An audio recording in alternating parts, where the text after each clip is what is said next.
I was tired of packing, tense from all the logistical arrangements, worried I'd forget something. And of course I did, but who cares? I am in the process of leasing my house in Santa Monica, and I up and moved to the big island of Hawaii. Yep, I did it. I was in Santa Monica for 22 years.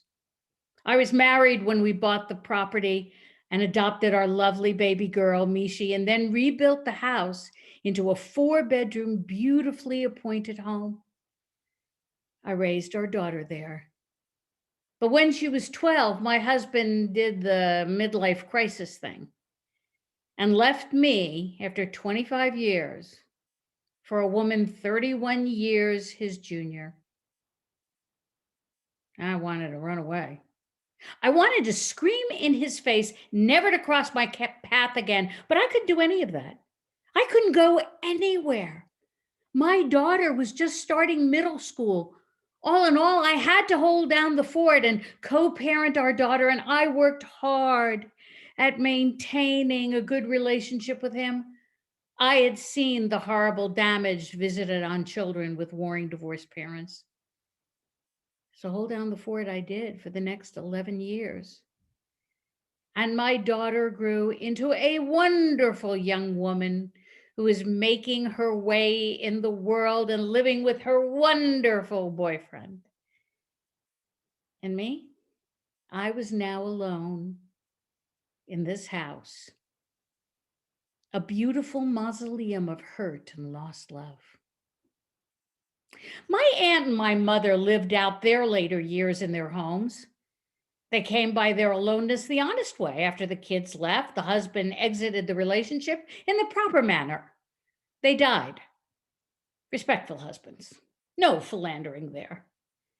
And when their aging caught up with them, my mom and aunt moved into an assisted living place and ate crappy food until they passed away.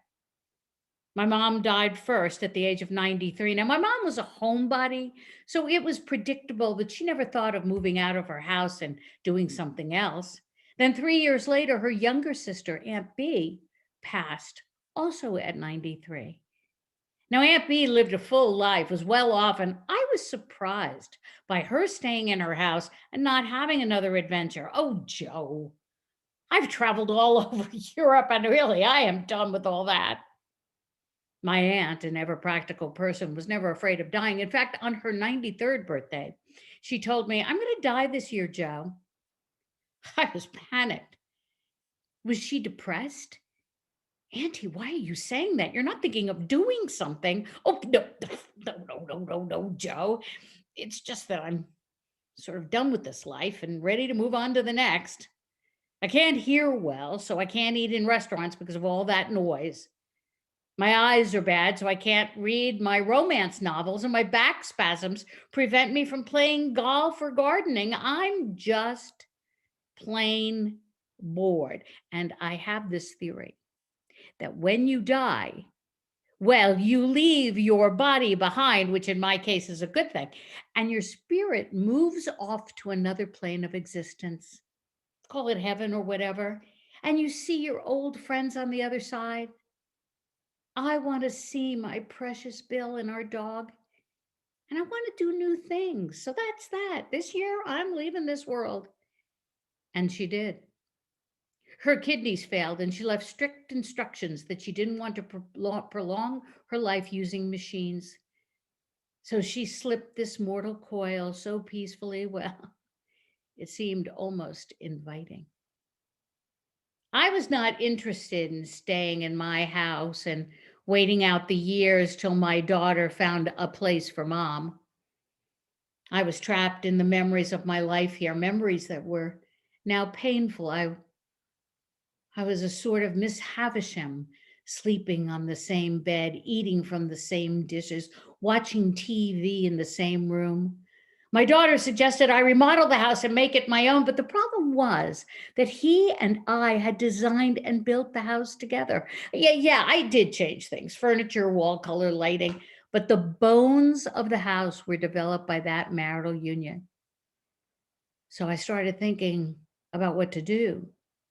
I wanted to travel, and then COVID hit, and now I was trapped even more in my mausoleum home. And that's when the idea of moving to the Big Island started to get my attention. I had friends there. I had writers I knew there. I had debuted my one woman show, Activities of Daily Living, there. I actually had the makings of a new life there. So I took the plunge. I packed up a shipping container full of my stuff. I put all the photos of my precious life in storage for my daughter and threw away anything that reminded me of my former spouse. I actually bought a place in Hawaii, and I am performing this story now from my new home. Was I scared? You bet your ass I was scared. But I was also thrilled and excited. And now I feel alive. Spring 2021 may be my best yet. I'll be far from the crazy mainland political scene with Trumplicans refusing vaccines and sponsoring domestic terrorism. Can we just say that racism after 2020 is worse than in the Jim Crow era? Hell, I wanted off this mainland and onto an island where Native people can make fun of me for not knowing how to pronounce the Hawaiian names. I'm happy to work to fit in, to work at becoming part of a community that promotes honor and respect. And so on this day, I am committing to the future. This new place will be my refuge and also my inspiration. Renewal now means having the guts to take the plunge and acknowledge that I am not a victim in my life. I am a hero. I am starting over. A new world calls across the ocean. Mahalo.